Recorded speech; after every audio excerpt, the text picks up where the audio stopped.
Bonjour, il est 9 heures tout pile, on est vendredi, c'est parti pour un réveil poétique.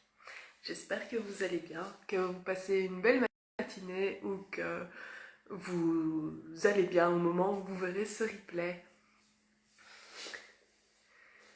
On va attendre ma collègue, Céline, et puis ce sera parti pour ce réveil poétique.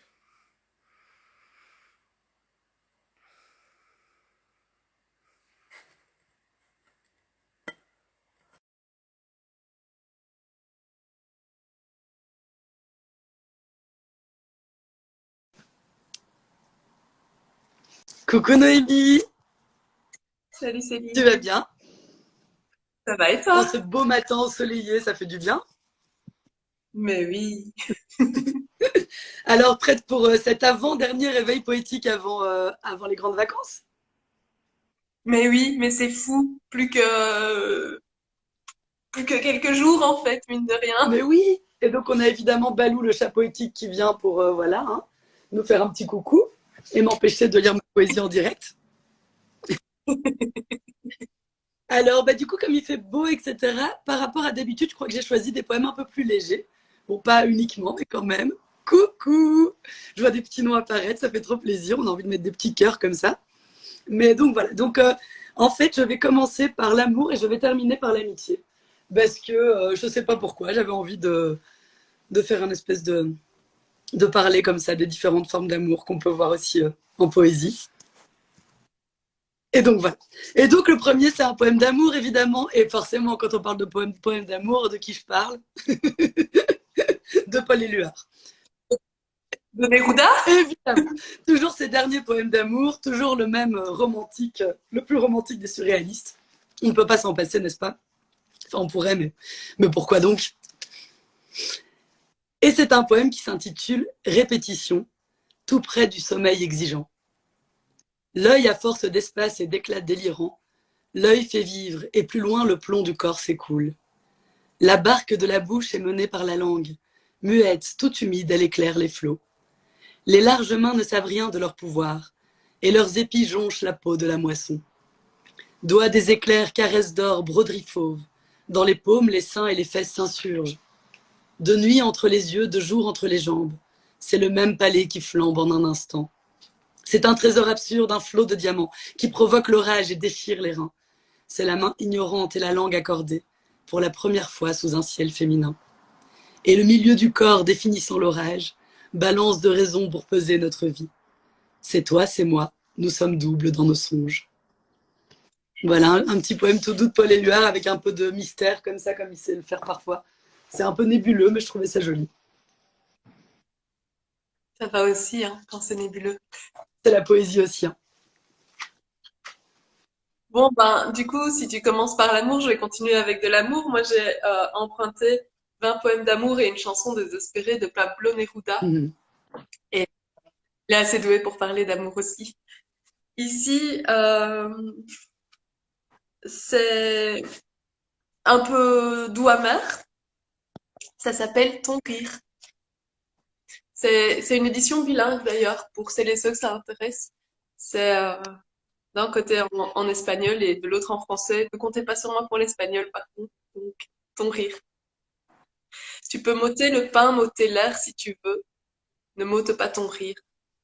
Ne m'ôte pas la rose, le fer que tu égrènes, ni l'eau qui brusquement éclate dans ta joie, ni la vague d'argent qui déferle de toi. De ma vie si dure, je rentre les yeux là, quelquefois d'avoir vu la terre qui ne change, mais, dès le seuil, ton rire monte au ciel, me cherchant et ouvrant pour moi toutes les portes de la vie. À l'heure la plus sombre égrène mon amour ton rire, et si tu vois mon sang tacher soudain les pierres de la rue, ris. Aussitôt ton rire se fera par mes mains, fraîche lame d'épée. Dans l'automne marin, fais que ton rire dresse sa cascade d'écume, et au printemps amour, que ton rire soit comme la fleur que j'attendais, la fleur gaie, la rose de mon pays sonore. Moque-toi de la nuit, le jour et de la lune, moque-toi de ces rues divagantes de l'île. Moque-toi de cet homme amoureux maladroit, mais lorsque j'ouvre moi les yeux ou les referme, lorsque mes pas s'en vont, lorsque mes pas s'en viennent, Refuse-moi le pain, l'air, l'aube, le printemps, mais ton rire jamais, car alors j'en mourrai. Hmm. Ah là là, ces hommes de cette génération quand même. Ils savaient être dramatiques, hein. Un peu. Mais du coup, je vais changer en fait l'ordre et je vais dire tout de suite mon petit poème sur l'amitié parce que je vois que la personne pour qui je voulais le lire est là. Et voilà, et donc c'est un petit poème que j'avais envie de dédier à ma meilleure amie. Et voilà. Et c'est un poème qui s'intitule Ami. Et du coup, voilà, comme ça, c'est vraiment. Là, pour le coup, c'est pas nébuleux, quoi. Le titre est en lien. Et c'est un petit poème de Christine Van Acker que j'ai trouvé dans un recueil de Dominique Massot qui vient de sortir chez l'Arbre à Parole, Lieu, Lien, Langue. Et donc, c'est un recueil de Dominique Massot, mais où il a fait en fait des résonances justement avec ses amis, etc. Donc, il y a des textes de différents amis, des photos, des dessins. Et donc, c'est très chouette de voir tous ces artistes qui se répondent en fait. Et c'est un poème de Christine Van Acker. Ami, quand je pense à vous, ma solitude, comme je l'aime, apaise ses appétits, étanche ses soifs. Nous jurons de nous revoir bientôt. Nous pensons, peut-être, jamais. La promesse est sincère. La vie est notre grand jeu. Nous sautons à pieds joints dans nos moments communs, tendus de fils invisibles. Nous ne croyons plus aux faux semblants du temps. Bientôt, ce sera pour toujours, pour maintenant. Nous sommes multiples. Tant à chaque instant sur cette rampe fragile, dans la grande plaine de jeu, nous nous laissons glisser les uns à travers les autres. Voilà, petit poème tout mignon sur l'amitié. Bah, du coup, moi, je vais enchaîner avec ce livre-ci qui est en jeunesse. Ça s'appelle Bande de poètes d'Alexandre Chardin. Ça a la particularité d'être en rime, en fait. Donc, c'est de la, c'est un, c'est un roman, mais qui est un roman poétique, on pourrait dire, quelque chose comme ça. Euh, c'est une histoire qui se suit. C'est l'histoire de Julien qui est le fils du maire et qui va arriver dans un nouveau lycée. En fait, il quitte le collège, il arrive au lycée et au lieu d'arriver dans le même lycée que tous ses copains, ses parents vont le mettre dans un lycée qui a moins bonne réputation, dans un quartier qui a moins bonne réputation et donc il va devoir s'installer là-bas, enfin, et faire son tour. On est au tout début, c'est vraiment le premier chapitre, ça s'appelle Premier round. L'homme au volant sourit et roule lentement. Son fils boude à côté, sans desserrer les dents. Voiture luxueuse, brillante, intérieur cuir, Julien veut s'arrêter, ouvrir la porte et fuir. 11 ans, de grands yeux clairs, les cheveux courts et blonds. Pardon.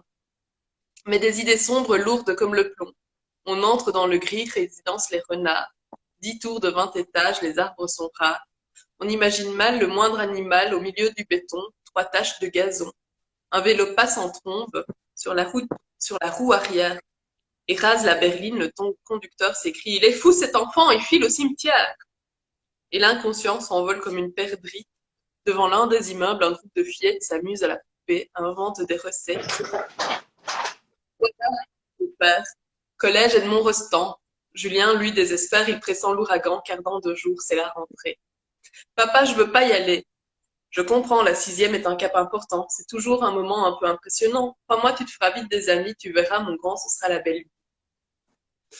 Voilà, donc on est vraiment juste, on plante le décor et on va rencontrer Julien, puis qui va évidemment rencontrer d'autres personnes.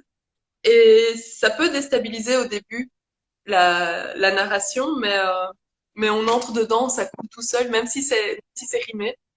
Et du coup, je vous conseille vraiment de découvrir Bande de poètes d'Alexandre Chardin. C'est en jeunesse. Euh, c'est édité chez Casterman et ça vaut vraiment le coup. Mais ça donne envie, ça fait un peu penser à Clémentine Beauvais qui s'était déjà aussi prêtée à cet exercice dans Songer la douceur, elle en alexandrin.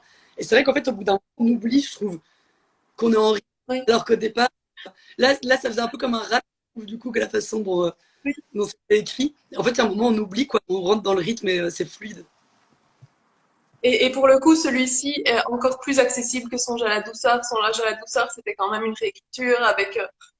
Il est magnifique, hein, vraiment, je l'adore, mais avec un vocabulaire qui était plus compliqué. Ici, on est vraiment dans une poésie des mots de tous les jours. Et donc, je le recommanderais pour les un peu plus jeunes, en fait. Trop chouette. Et du coup, je vais enchaîner sur un petit poème de Soi de la Bise. qui est dans son recueil Je franchis les barbelés. Et donc, c'est des poèmes qui sont numérotés. Et là, c'est le poème numéro 36. J'ai actualisé, et d'ailleurs, c'est rigolo parce que ça parlait de peur et ça fait résonance avec celui-ci. Donc, le numéro 36. J'ai actualisé la liste des peurs qui transforment mon dos en arc tendu. Peur, les dimanches de match, les vendredis de prière, les lundis de retour à l'usine avant le lever du soleil. Peur, du calendrier de la foule qui n'a pas peur, du vendredi de prière, du dimanche de match, du lundi de retour à l'usine avant le lever du soleil. La liste de mes peurs est une amulette collée sur le calendrier.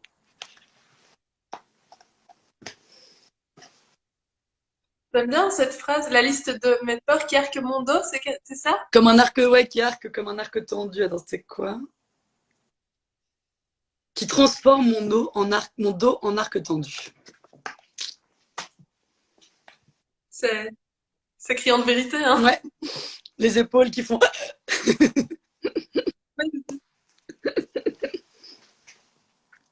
Alors, hop, je me suis rendu compte que ça faisait longtemps que je n'avais plus pris de poème d'Esther Granek. Et Esther Granek, c'est quand même, moi, ma grande découverte des réveils poétiques. Donc, je me suis dit qu'il était temps de remédier à ça. J'ai pris un tout petit poème qui s'appelle Abri. Il a été édité dans Ballades et réflexions à ma façon en 1978. Abri.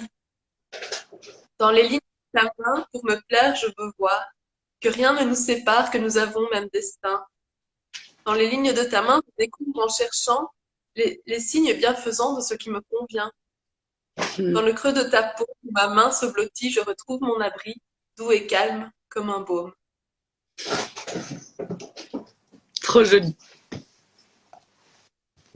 Toujours très joli, Esther Granek.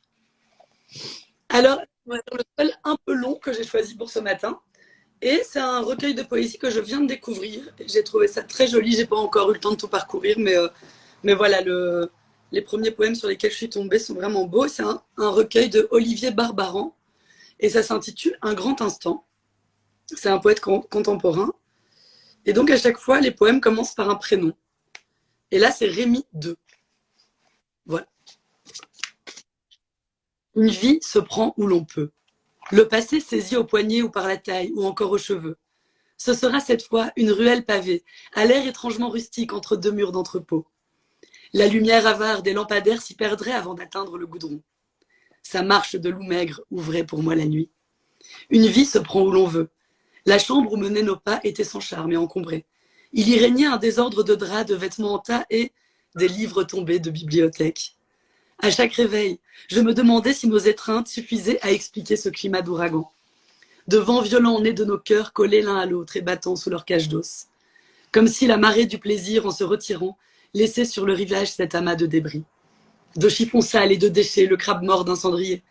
Ou le long d'une chaussure solitaire, l'albatros d'un lacet. Toute une plage de planches et de poussière en eau basse à l'aube attendant le ressac. Tandis qu'à la fenêtre, par la cour mesquine, cognait un jour de craie. Et que sans dormir, je contemplais son visage fermé, comme un poing quand les yeux étaient clos. Ou un parfait galet sans rien pour y percevoir la tendresse, sinon le tremblement quelquefois des cils à la couture des paupières. Une vie se prend où l'on peut. Au hasard, la mémoire offre des images, et l'on n'en sait plus le mois ni l'année, ni ce qu'on peut retrouver de soi dans ce qui ressemble à des figurants. Toute l'attention allait savoir pourquoi concentrée sur les décors. Le recoin d'un fauteuil, le livre ouvert dont le titre n'apparaît plus, les plis à la chemise qu'il portait entre le coude et l'épaule, ou ce mois-là la cicatrice d'un rasoir sur la joue qu'on aimait. Une vie comme une vigne en ruine sur la colline après le feu. Que les mots prennent par la main pour la guider entre les tombes. Il s'agirait d'y retrouver entre la rocaille et les pins, les croix de bois de milliers d'amants. Une vie comme une pièce tôt usée d'être passée de main en main, que je retrouve par hasard, pour avoir ce soir croisé le nom qu'il portait. Devant moi que depuis plusieurs décennies, nul ne prononçait plus. C'est ainsi mes anges noirs tombent des plafonds sans que les ciels se déchirent. Il n'y avait dans ce long salon en sous-sol que la moquette couleur d'herbe et le long bar au fond, suturant les deux valves de cette étrange coquille Saint-Jacques, rêvée par un fameux architecte. Le jeune homme qui prononçait ton nom tenait à la main un verre de vin rouge, dont j'ai vu monter la vague légère quand, de surprise à me voir, me défaire, il l'avait incliné. L'œil perdu soudain avant qu'un autre ami n'explique à ma place nos liens. Et la morsure soudaine de m'entendre demander si jamais j'avais entendu parler de celui qui un temps, moins d'un an, partagea cependant ma vie. Pendant ce temps, je revoyais l'entrée carrelée de jaune du dernier soir, ses joues crispées de colère et sa bouche en rasoir. Tout était laid jusqu'à l'ampoule poudreuse qui neigeait par intermittence sur nos adieux. Et donc, il fallait presser le minuteur, nos débats ponctués de telles éclipses. Sans compter celles qu'imposait le passage des voitures obligeant à baisser la voix, à suspendre ce qui ne méritait sans doute pas tant de mots. Que ce beau rien tentait comme s'il fallait boire jusqu'à la lie, l'atroce liqueur de se perdre. Je n'entendais plus l'autre soir les explications du jeune homme, son vin sagement reposé, n'ayant plus en mémoire que les derniers mots, dont on s'effraie de ne plus percevoir la voix. Comme si le passé transformait en écrit ce qui fut jamais pourtant prononcé. Justement, c'est ton amour qui me fait peur. Sentence dont le sens à jamais m'échappe et que je copie au cas où chaque lecteur m'adresserait l'explication. Il est donc devenu celui que je n'entends plus, la mémoire coupant le son et le timbre des voix pour n'en conserver que l'image, et les mots écrits directement dans le crâne comme à coups de burin au marbre noir des tombes. S'il a pu crier, et Dieu sait qu'il savait crier, s'il a tempêté, froissé le linge d'hôpital, dénoncé sans doute la lenteur des soins, aujourd'hui sa mort ne pèse pas plus qu'une ombre d'abeille, lui qui fut l'éclair à peine un frelon. Voilà. Je trouve j'aime bien, voilà, je peux encore continuer à découvrir ce poète, et j'aime bien en fait sa façon de faire à la fois une poésie qui paraît assez classique, mais qui est aussi un peu, voilà, où il y a aussi des choses qui peuvent faire penser au slam, mais en même temps dans la sonorité, dans la façon dont il construit les vers, il y a un truc très classique, très construit, je sais pas. Donc j'aimais bien ce petit décalage, et je trouvais ça vraiment joli. Oui, il était beau. Alors, pour continuer, moi je suis allée chercher à la bibliothèque ce genre de petites brochures. On les reçoit chaque année au moment de la fureur de lire en octobre. Donc chaque année, ce sont des textes différents qu'on met à disposition des gens qui viennent et qui peuvent reprendre. On a des choses illustrées, on a des nouvelles. On ne sait jamais ce qui va arriver, mais c'est souvent de chouettes découvertes. Ici, c'est une petite anthologie de poésie belge. C'est vraiment tout court. Et ça a été, c'est pour la Fureur de lire 2021 que c'était sorti. Donc, c'est les dernières plaquettes qu'on a reçues. Le premier, le tout premier poème de cette plaquette, pardon, s'appelle Pour en finir d'emblée. C'est écrit par Jan Battens, qui est né en 1957, et ça sort du recueil Slam. Pour en finir d'emblée. Il caresse la balle comme une métaphore, fait une passe en guise d'ascendé, arrête de dribbler, fin, shoot, prend le rebond et marque ou non, afin de rythmer et de ponctuer sa phrase. C'est faux.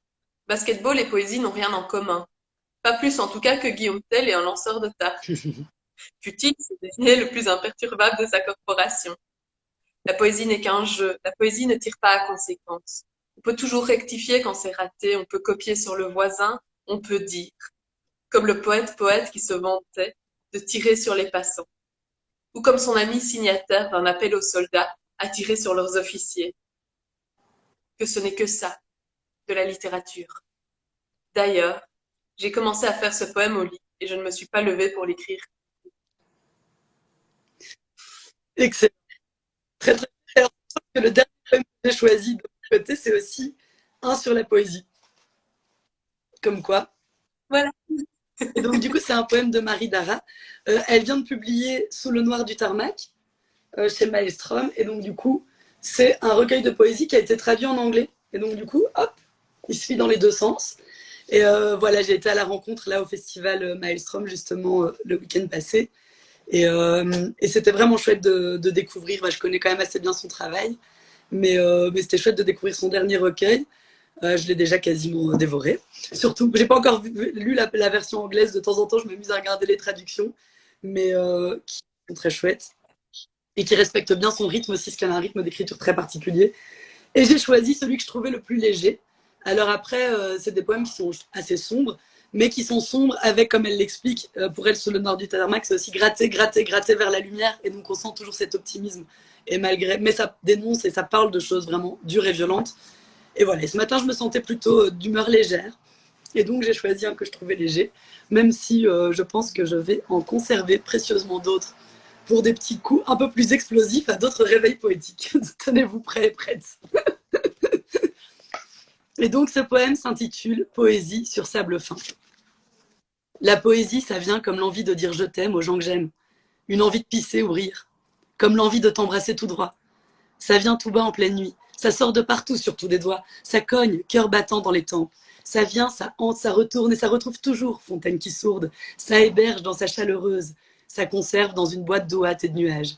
Ça satin, ça édredon, ça couette, ça couvre, pellicule de monoïde au soleil.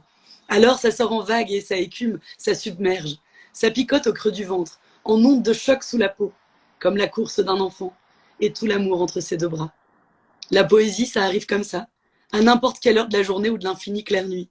Ça court jusqu'à mes lèvres, et je le texte, pour m'en souvenir au moment venu. Celui où tu perdras au loin tes yeux remplis d'horizon. La mer cessera de murmurer les secondes. Tu te retourneras. Taire ces poèmes, ne pas briser le temps. Tout écrit dansera entre nous. Tu comprendras toute la poésie écrite pour toi. Cet instant passe déjà fini. Les tendres. Oui, beaucoup de tendresse, je me permets l'idée que ça ouate, ça enveloppe, etc. Et voilà. Pour moi, c'est vraiment, enfin, je sais pas, après, je pense qu'il y a plein de rôles dans la poésie et que chacune peut trouver sa façon et ce qu'il y trouve. Mais moi, c'est vraiment ces deux aspects qui me portent dans la poésie et c'est ce que j'aime, c'est à la fois cet aspect révolutionnaire et qui permet aussi de d'énoncer des choses sans passer par des grands discours nécessairement et aussi ce côté tendre et qui nous lie entre humains et en fait, nos révoltes et nos amours, c'est aussi ce qui nous lie vraiment profondément, je pense. Tout à fait. Et pour celles et ceux qui ne connaissent pas encore Marie Dara, ben, c'est une bonne nouvelle parce que vous allez pouvoir la découvrir. Euh, Elle a fait, alors il y a quelques temps, donc il va falloir aller voir dans nos archives, mais elle est venue à un live de réveil poétique avec nous, donc si vous voulez l'entendre lire des textes, il y a moyen de la retrouver dans le fil. Alors je sais plus vous dire quand, je peux regarder pour mettre le, le mettre en commentaire ensuite, mais en tout cas elle était là et on avait passé une matinée, un petit réveil poétique ensemble. Bah, du coup, moi, je vais terminer avec de la légèreté aussi, puisque le poème que j'ai pour clôturer s'appelle L'amour. C'est un poème d'Adélaïde Dufernois et ça a été édité dans Élégies et poésies diverses. L'amour. Passer ses jours à désirer sans trop savoir ce qu'on désire. Au même instant, rire et pleurer, sans raison de pleurer et sans raison de rire. Redouter le matin et le soir souhaiter d'avoir toujours droit de se plaindre. Craindre quand on doit se flatter et se flatter quand on doit craindre, adorer, haïr son tourment, à la fois s'effrayer et jouer des entraves, glisser légèrement sur les affaires graves pour traiter d'un rien, pour traiter un rien gravement, se montrer tour à tour dissimulé, sincère, timide, audacieux, crédule, méfiant, trembler en tout sacrifiant, de ne point encore assez faire, soupçonner les amis qu'on devrait estimer, être le jour, la nuit, en guerre avec soi-même. Voilà ce qu'on se plaint de sentir quand on aime et de ne plus sentir quand on cesse d'aimer. Très beau. Et ben, c'était tout tendre ce petit réveil poétique ce matin. Et donc, voilà, dans 15 jours, c'est notre dernier réveil poétique avant la rentrée de septembre. Donc, on va essayer de vous concocter un chouette petit programme. Et on vous souhaite une magnifique journée ensoleillée. Profitez bien, un beau week-end et merci d'avoir été là. Et à bientôt. À bientôt, bonne journée. Et pour celles et ceux qui n'ont pas encore découvert les Bernadette Pivotent, c'est une série qui est sur notre chaîne YouTube avec Céline et Anne-Sophie qui vous proposent des découvertes de textes de façon décalée. On peut dire ça? C'est drôle et intéressant à la fois, donc surtout n'hésitez pas, ça sort aujourd'hui à 10h30. Donc voilà, à bientôt. À bientôt, bonne journée.